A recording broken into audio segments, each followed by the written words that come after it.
And how can we overcome, for example, if children have a lack of self-confidence, maybe inside himself he will be glad to do this challenge, but he have a lot of things in his head and he's saying, I can't do that.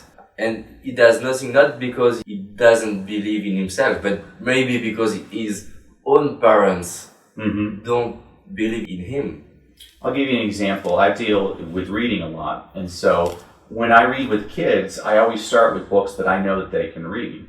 And I let them read it as many times as possible. And I let them get very confident at that. And then I gradually move them up to a more difficult book, and they read that.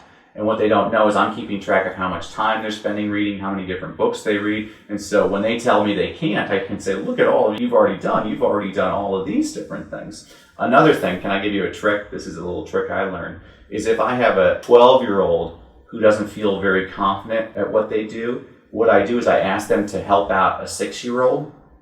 And what happens is when they help out the 6-year-old, they're now the master, and they start to build up their own confidence, feeling like, oh, I'm helping out this kid. And it makes them actually better as a 12-year-old because they're helping out somebody that's a little bit younger. Everybody wants to feel important.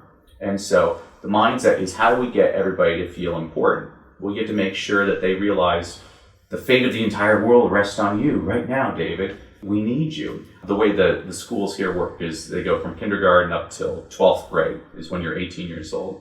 And so I had a 12th grader who was an American football player. He was an all-American football player. He was going to get a scholarship to a university, but he didn't have very good reading skills. He read at the level of a first grader.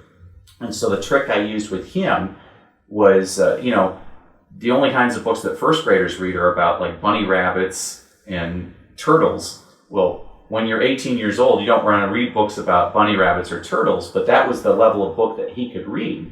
And so what I said is, hey, we're going to write a book and read it to a first grade class, but I don't know what first graders like to read. Do you? Why don't we read some first grade books and figure out what they're interested in, so when we write the book, you know what kind of book to write for them. And so what I just did is I just gave him permission. Now he doesn't feel bad about reading first grade books because he can say, oh, it's research to help me write a better book for the first graders. So it really is... to give them a meaning. Absolutely. All of education is psychology. I got my undergraduate degrees in sociology and print journalism, and I'm so grateful for the degrees I have. But if I could go to college again, the two courses I would take lots of courses on would be business and psychology.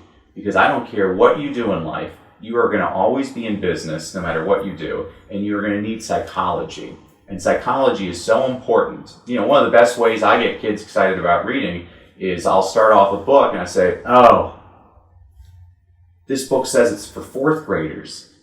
We're only a second grade class, so this is too tough for us. Well, I'll leave it here on my desk, and if anybody wants to read it, you can try it, but I know you can't read it. Well, what's the first book all the kids are going to go for? Oh, I'll try it. I'll try and read that. I'm going to show him. It's a real easy trick. And that's all, a good parent knows that too. It's the same thing, it's the psychology behind it. The trick is, I've learned this being married, the trick is to make them think it was their idea. Again, President Truman, he had a great quote where he said, it's amazing what you can accomplish if you don't care who gets the credit. And so, you can accomplish amazing things by giving other people the credit. Yeah, because they will be proud of that. Absolutely.